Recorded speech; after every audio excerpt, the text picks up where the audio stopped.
So you're in Canada to promote your 5th studio album, Animal Ambition. What can we expect from this album? I'm excited about it. You can expect it to be exciting. And for me, it's my reintroduction. Because I've spent so much time, like a long time period on hiatus. I was in the back portion.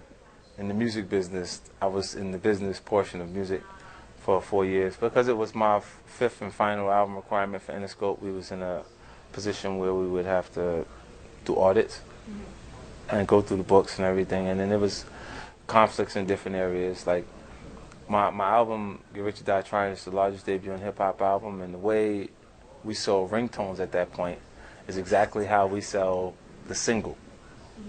So the language and the contracts spoke to the same light, and the way I would be paid off a ringtone, if I argued that that was the way I was to be paid off of the singles, would mean that they owed me like another $23 million maybe. Oh. You see what I'm saying? Yeah. So we went through that process, and it took for 4 years, actually. It took a while for us to get through it, and then, I was paid. And then everything was comfortably, we resumed back to making music. And then, like what I was getting out of the response to the actual music made me feel like I lost that camaraderie we had at one point. Touch with the audience? Right, not the touch with the audience, but within the actual system itself, because Interscope's priorities shifted. They created Beats audio, and Beats was the priority of things that were there, and I had already committed to my own audio company, SMS Audio, so it was like I'm the competing company while actually being signed to the company as an artist, so I couldn't get the leverage that I needed to properly launch the project, so I went another route. Went the Eminem route. And just to speak about that route, you've already released several of the songs off the album, and you've included music videos. What incentives do you have for people to purchase the album if a lot of it is already online? Yeah, see, that question is answered in every project that you've seen so far. All of them has been online and available before you actually bought them. They all leak before they're actually supposed to be out. So are you saying that you took the steps to do it before? And make sure, and including music videos, because not everybody launches a music video. Beyonce had the first 30 seconds of a music video. You have the whole thing on your website. Look, when you go, they can tease to it and get people excited so they can buy it, or you can actually give it to them. And it assures them that they're buying something that's worth buying, because they've heard several projects. I have music that I've bought months after the actual album was released, because I knew it was something that I actually wanted to hear. If you view it and you say, well, you put everything out, so why am I supposed to be excited to buy it? Did you hear it when it came out? See, I'm almost value customers. Right, so it's like, when they heard it, when it actually came out, if it was good to you then, why is it not good now? When it came out over a period that they would say it's only sufficient for them to launch one song.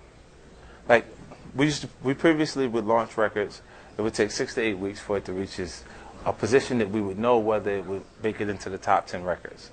And now it's taking 20 weeks for it to do the very same thing. And just like on that topic, releasing the albums, we talked about this Wu-Tang Clan that said that they're going to launch one album in a silver box and hopefully get millions of dollars off of this one single album. You had Beyonce launch her album in secret online. Radiohead launched it virtually for free online.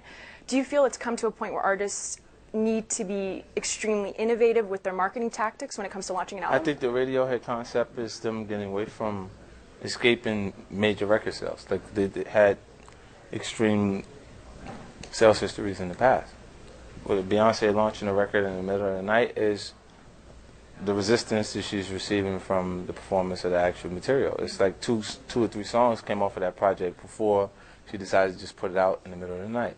Then when you get a chance to hear the full body of work, I fell in love with the record. She's still Beyonce to me.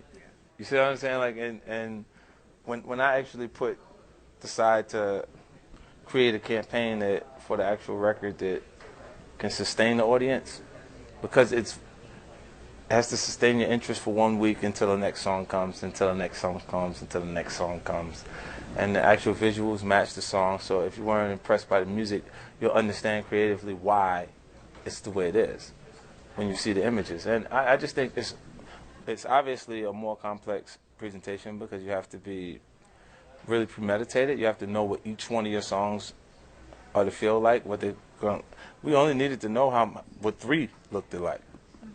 With 3 records were, because we only shooting 3 music videos before you sold millions of records, and the adjustments are technology.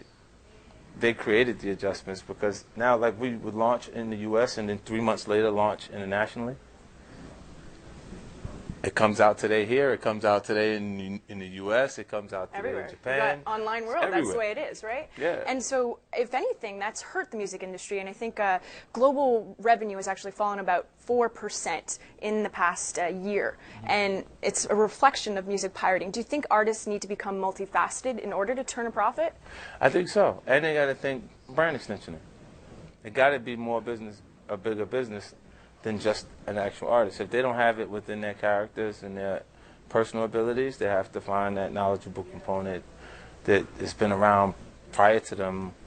Management portion of their actual business has to have that type of thought process running, so they can be associated to things that are making the spins that would allow them to mirror the presentations that happened in the past. Like your pop divas, like your Mariah Careys, your Jennifer Lopez, or your Janet Jacksons. Those different artists would at points have marketing campaigns that reached the excess of $20 million. And then out of the actual CDs, the sales of those projects, they would recoup it with no problem. Now, that's not going to happen. The major record companies are not going to spend that much money on their project, so they got to figure out how to create campaigns that mirror that, or the audience doesn't understand. Like their audience will feel like, she was so big. Remember how big she was? What they're saying is, she had so much marketing. Remember how big the marketing campaign was? Right. And because now the new campaign isn't matching things that they've felt from those people in the past. So you'll get artists try to find new creative ways to sustain that audience, to sustain interest that they've already developed. And Beyonce's decision to just release the project in the middle of the night is saying whether the record sell or not, her tour is still already geared up. It's not going to stop the tour from happening. Aretha Franklin's still on tour. You know what I mean? Like, they're not going to go away. Like, they're going to be there. Like, they're staples because of the marketing and implementing it in people's minds, and people are familiar with it. Right. And just to talk about your ventures, you have a stake or had a stake in Vitamin Water, your charitable energy drink, video games, producing TV shows. You're pretty much dabbling in it all. Yeah. But at the same time, you've rapped about drugs, you rapped about violence, sex. How do you try to keep 2 separate images, the music artist and the entrepreneur? No, the 2 separate images, it's the same person. It's me, being who I am. Like, my personal experience prior to any success in music and those things created my choice as an artist. If I have the ability to capture a darker portion of my experience, then that's what I'm going to do. You always look at why aggressive content bleeds into music culture. If you look at just your newspaper, It's what leads headlines. right? Mm-hmm. It's why it ends up in actual creative also, because it's the things that people see that they're shocked about. Unfortunately, we have to wrap up, so I'd like to thank you very much for joining us on BNN. It's a pleasure. And have a great time in Canada. It's my pleasure.